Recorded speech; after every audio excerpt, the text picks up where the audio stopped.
नमस्कार दोस्तों, स्वागत है आप सभी का हमारी आज की कहानी में। किसी राज्य के राजा की कोई संतान नहीं थी। राज्य संपन्न था, किसी चीज़ की कोई कमी नहीं थी। लेकिन राजा अपने उत्तराधिकारी को लेकर परेशान रहता था। राजा वृद्ध हो गया था। उत्तराधिकारी के विषय में राजा को चिंतित देखकर मंत्रियों ने कहा कि राज्य के किसी योग्य व्यक्ति को भावी राजा नियुक्त कर देना चाहिए।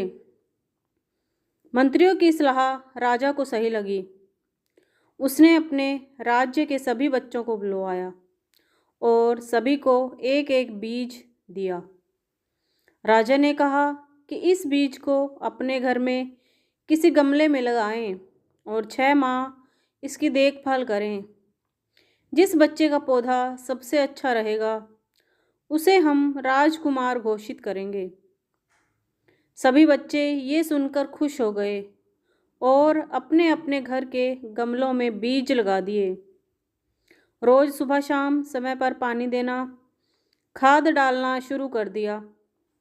कुछ ही दिनों बीजों से पौधे उगने लगे। सभी बच्चे अपने पौधे की अच्छी देखभाल कर रहे थे। राज्य में सिर्फ एक बच्चा ऐसा था जिसके बीज से पौधा नहीं उगा था। वह बच्चा इस बात से दुखी था कि उसका पौधा पनप नहीं रहा है। अन्य बच्चे उसका मजाक उड़ा रहे थे। 3 महीने बीत गए। सभी बच्चों के पौधों में फूल आना शुरू हो गए, लेकिन उस बच्चे के गमले में पौधा नहीं उगा। बच्चा रोज सुबह शाम पानी देता, खाद भी डालता, लेकिन पौधा नहीं उगा। इसी तरह 6 माह बीत गए। सभी बच्चे अपना अपना गमला लेकर राज दरबार में पहुंच गए। जिस बच्चे का बीज नहीं उगा था उसकी माँ ने कहा कि अगर तुम्हारा बीज नहीं उगा है तो भी तुम्हें यही गमला लेकर राजा के सामने जाना चाहिए।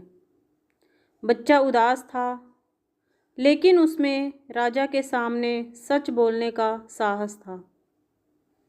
इसलिए वह ऐसा ही गमला लेकर राजा दरबार पहुंच गया। राजा ने सभी बच्चों के गमले देखे। अंत में वे उस बच्चे के पास पहुंचे जिसके बीज से पौधा नहीं उगा था।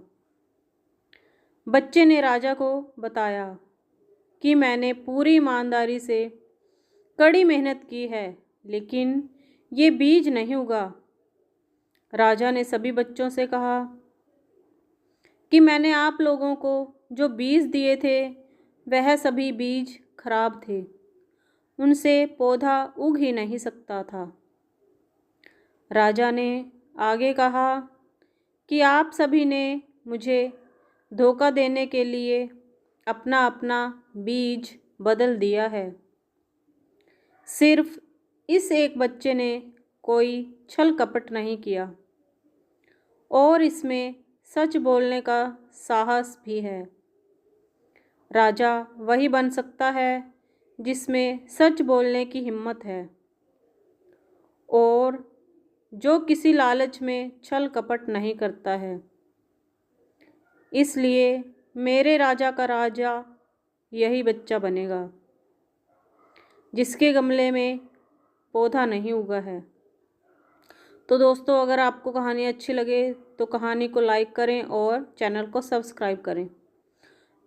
तो दोस्तों, जो लोग ईमानदारी से कड़ी मेहनत करते हैं उन्हें देर से ही सही लेकिन सफलता ज़रूर मिलती है। इसलिए देर होने से निराश नहीं होना चाहिए। धन्यवाद।